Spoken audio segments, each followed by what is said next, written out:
కార్యక్రమాలు ఇస్తున్నాం. మొన్నే పేదల సేవలో నెల మొదటి తారీఖున పింఛన్లు ఇచ్చాను. ఈరోజు మీరు చూస్తే 4,000 రూపాయలు పింఛనిచ్చే ప్రభుత్వం భారతదేశంలో ఒక్క ఆంధ్రప్రదేశ్ ప్రభుత్వం తప్ప ఎక్కడా లేదు. ఇక్కడుండే ఎన్డీఏ ప్రభుత్వం ఇస్తున్నాం. దివ్యాంగులకు 6,000 రూపాయలు ఇస్తున్నాం. ఒకప్పుడు 500 నేనే చేశాను. మళ్ళీ ఈరోజు వస్తే తర్వాత వచ్చిన తర్వాత 3,000 చేశాను. ఈరోజు 6,000 రూపాయలు చేసే పరిస్థితికి వచ్చాం. ఎవరైనా కిడ్నీ పేషెంట్లు కానీ లేకపోతే కొంతమంది లెప్రసీ పేషెంట్లు ఉంటే వాళ్లకు 10,000 ఇస్తున్నాం. బెడ్కి పరిమితమైనటువంటి వ్యక్తులకి కుటుంబ సభ్యుల్ని కొంతవరకు ఆదుకోవాలని 15,000 రూపాయలు ఇస్తున్నాం. మీరు చరిత్రలో ఎప్పుడన్నా ఎవ్వరు ఈ మారిగా ఇచ్చింది లేదు. మానవతా దృక్పథంతో పనిచేసే ప్రభుత్వం ఈ ఎన్డీఏ ప్రభుత్వం అని చెప్పి మరొక్కసారి మీ అందరికీ విజ్ఞప్తి చేస్తున్నా. అదే సమయంలో మీరు ఒకసారి ఆలోచిస్తే 33,000 కోట్ల రూపాయలు డీబీటీ ద్వారా నెలవారీగా మీకు డబ్బులు పంపిస్తున్నా.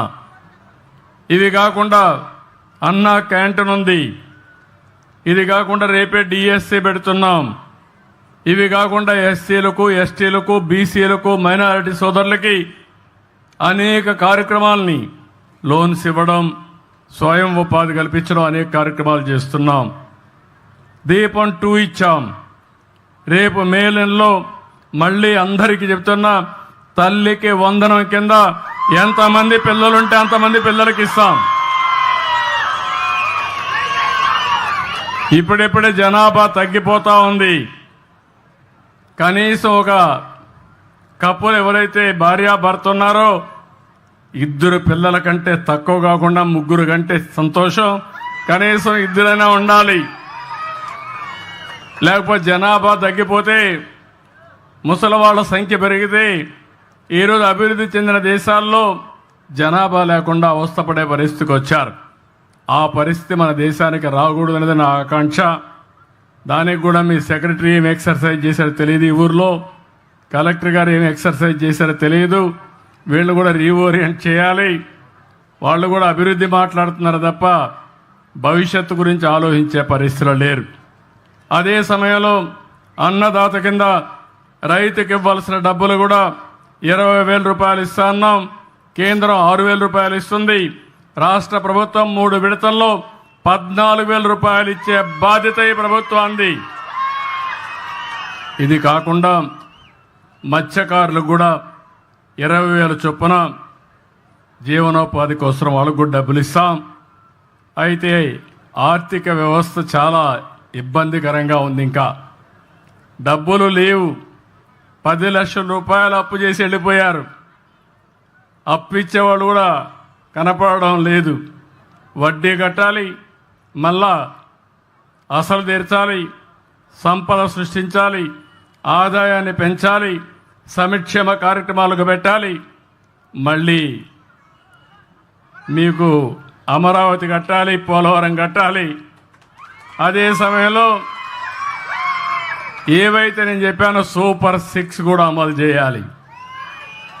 ఇది కొంచెం కష్టమైన పనే, కానీ ఇష్టంగా పనిచేస్తున్నా.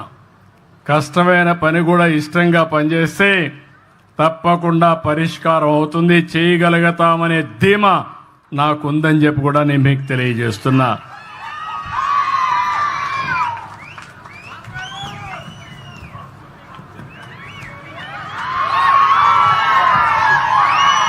ఇక్కడికి వచ్చినప్పుడు మిగిలిన విషయాలు నేను మళ్ళీ మాట్లాడతా.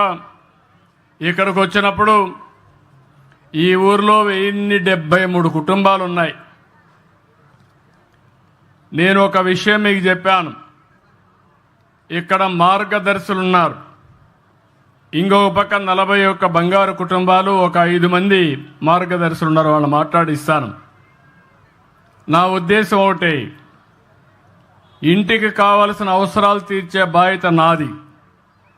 గ్రామానికి కావలసిన అవసరాలు తీర్చే బాధ్యత నాది. పేదవాళ్ళందరినీ ఆదుకునే విధంగా కార్యక్రమాలు చేపడతాం. కానీ పైనుండే మీరు కింద నుండే 41 కుటుంబాలని అందరితో సమానంగా పైకి తీసుకొచ్చే బాధ్యత ఈ మార్గదర్శులకు అప్పచెప్తున్నానని చెప్పి కూడా నేను మీకు తెలియజేస్తున్నా. ఈరోజు ఒకసారి నేను కూడా ఒక గ్రామంలోనే పుట్టా. 6-7 కిలోమీటర్లు నడిచి హై స్కూల్కి వెళ్ళాను. ఇప్పుడు పిల్లలు బెటరు, ఊర్లోనే స్కూల్స్ ఉన్నాయి, రెసిడెన్షియల్ స్కూల్స్ ఉన్నాయి. మేము చిన్నప్పుడైతే 6-7 కిలోమీటర్ల వాగుల్లో, వంకల్లో, అడవుల్లో పోయి చదువుకొని అప్పటికి కూడా క్యారియర్ కూడా చేతిలో పెట్టుకొని లేకుంటే అప్పట్లయితే ఫుడ్ పాకెట్స్ తయారు చేసుకుని పొట్లాలు కట్టుకుపోయేవాళ్ళం.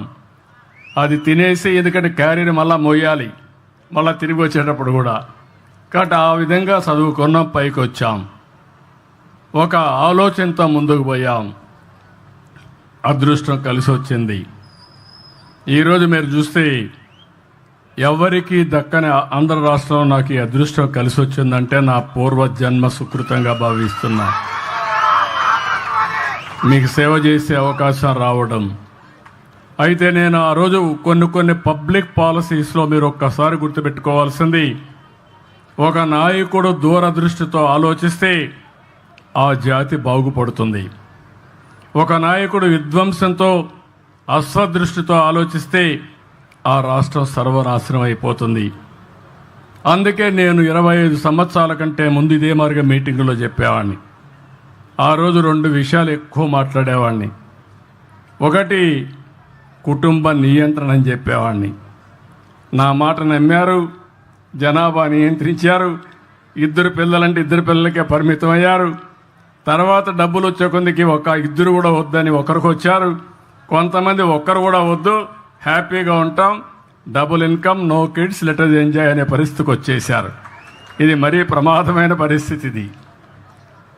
అందుకే ఇప్పుడు మళ్ళీ ప్రారంభించాను. నేనే ముఖ్యమంత్రిగా మళ్ళీ ప్రారంభించానంటే మీరు అర్థం చేసుకోవాలి. జనాభా తగ్గిపోతూ ఉంది. 2.1 ఉండాలి. అంటే ఒక కపుల్ జీవితకాలంలో 2 కంటే ఎక్కువ జన్మనివ్వాలి. అప్పుడే జనాభా కంటిన్యూ అవుతుంది. అంటే 2 వరకు చనిపోతూ ఉంటారు. కానీ ఈరోజు వచ్చింది ఆంధ్ర రాష్ట్రం 1.5, 1.6కు పడిపోయాం. దీనివల్ల జనాభా తగ్గే పరిస్థితి వస్తూ ఉంది. మీ ఊర్లో రేపు రాబోయే రోజు 2035కి జనాభా పెరగదు, ఇదే మరిగా తగ్గిపోతుంది. కడాన పిల్లలు ఉండరు ఊర్లో, అంతా ముసలోళ్ళే ఉంటారు. తర్వాత ఊర్లే ఉండవు, అందరూ చనిపోతే ఊరే ఉంటుంది, వేరే ఊరే అయిపోతుంది. అలాంటి పరిస్థితి రాకూడదని నేను ఆలోచిస్తున్నా. ఎప్పటికీ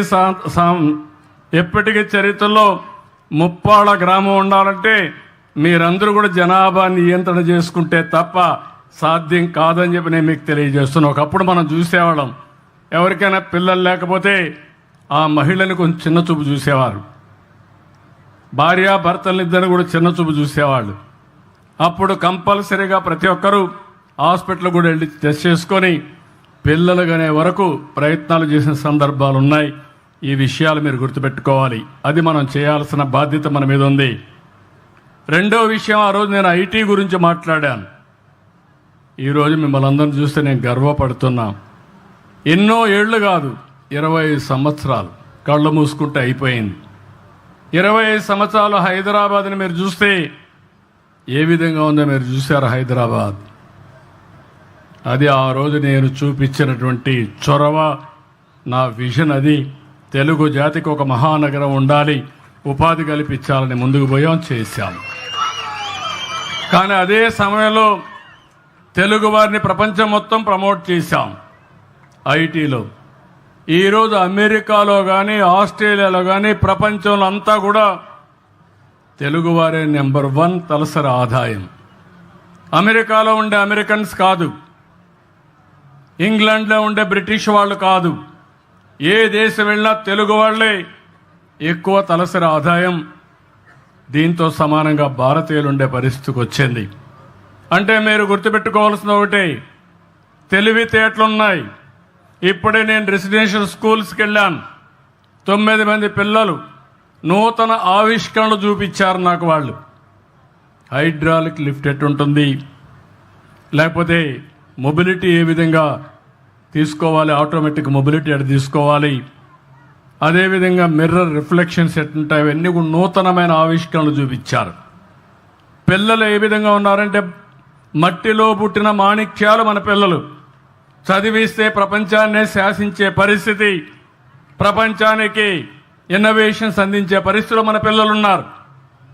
అలాంటప్పుడు నేను ఆలోచించింది 25 సంవత్సరాలకు వేసిన విజన్ ఈరోజు బ్రహ్మాండమైన ఫలితాలు వచ్చింది. ఇప్పుడు నేను ఆలోచించేది భవిష్యత్తు కోసం ఆలోచిస్తున్నాం. మనుషులమై పుట్టాం, ప్రతి ఒక్కరికి జీవన ప్రమాణాలు బాగుండాలి, మెరుగైన ప్రమాణాలు ఉండాలి. అందుకే నేను ఆలోచించింది సంపన్నమైన, ఆరోగ్యకరమైన, ఆనందదాయకమైన సమాజాన్ని నిర్మాణం చేయాలని నేను ఒక సంకల్పంగా పెట్టుకున్నాను. 2047కి ఇది అవుతుంది. కానీ కొన్ని కుటుంబాలు కొన్ని సమస్యల వల్ల, ఇంకా ఆర్థిక సమస్యలతో చాలా వెనుకుండే పరిస్థితికి వస్తున్నారు. వాళ్ళకి చేయూతనివ్వాలి, ప్రత్యేకమైన శ్రద్ధ పెట్టాలి. పైనుండే వాళ్ళు ఇంకా పైకి వెళ్తారు, సంపాదిస్తారు. మధ్యలో ఉండేవాళ్ళు కూడా చేసుకోగలుగుతారు వాళ్ళ తెలివితేటలతో.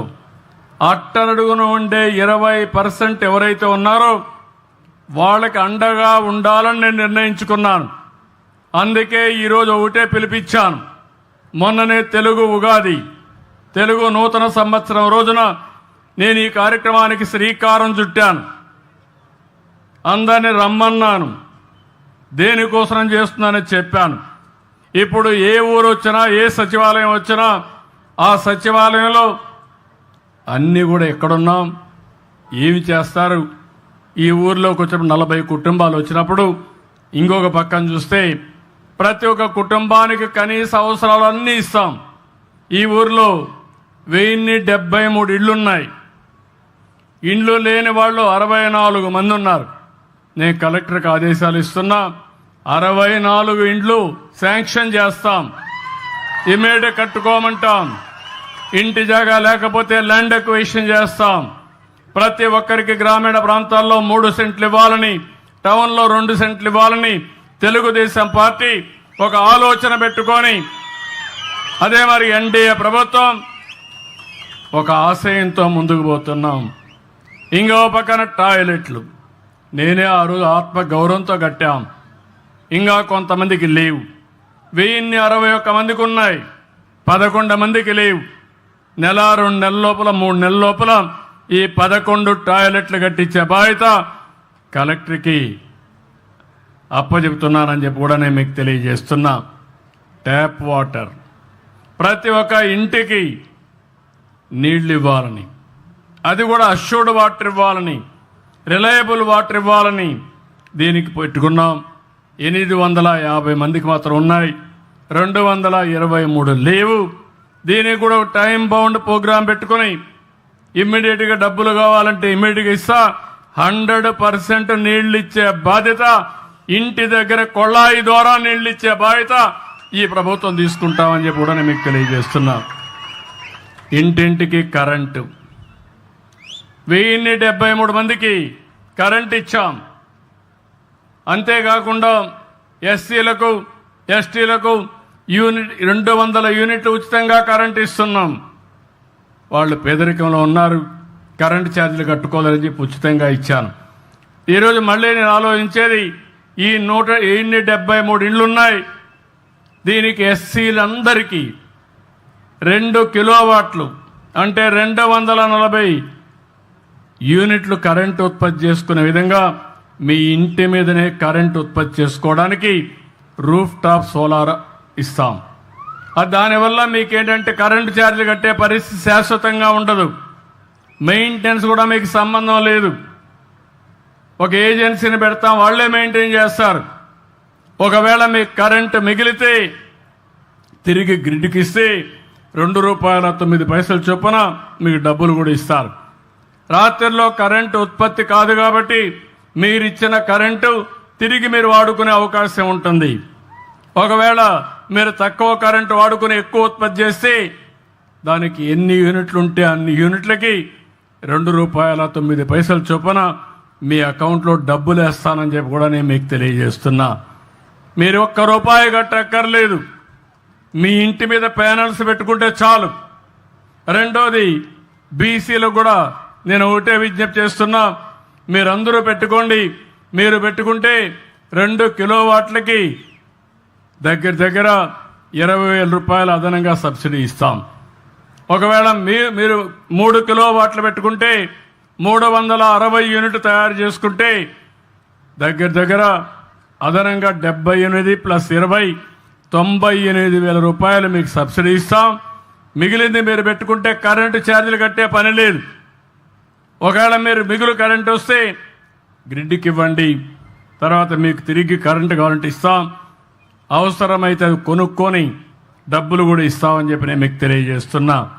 ఇది కాకుండా గ్యాస్ అయితే అందరికీ ఇచ్చాం, 1073 మందికి ఉంది. ఇది శుభవార్త. ఇంకో పక్క ఇంటింటికి ఇంటర్నెట్ కూడా ఇవ్వాలని, మీరు ఇంటర్నెట్ ఇస్తే ఇంటి దగ్గర కూర్చొని పని చేయాలంటే పని చేయడం, కానీ మీకు ఏ మెసేజ్ ఇవ్వాలన్నా ఈజీగా ఇచ్చేట్టుగా ఇంటర్నెట్ కనెక్షన్ కూడా పెట్టాం. 164 మందికి ఉంది, 909 మందికి లేదు. దీన్ని కూడా ఒక టార్గెట్ పెట్టుకొని ప్రతి ఒక్క ఇంటికి ఇంటర్నెట్ ఇప్పించే బాధ్యత నాదని మరొక్కసారి మీ అందరికీ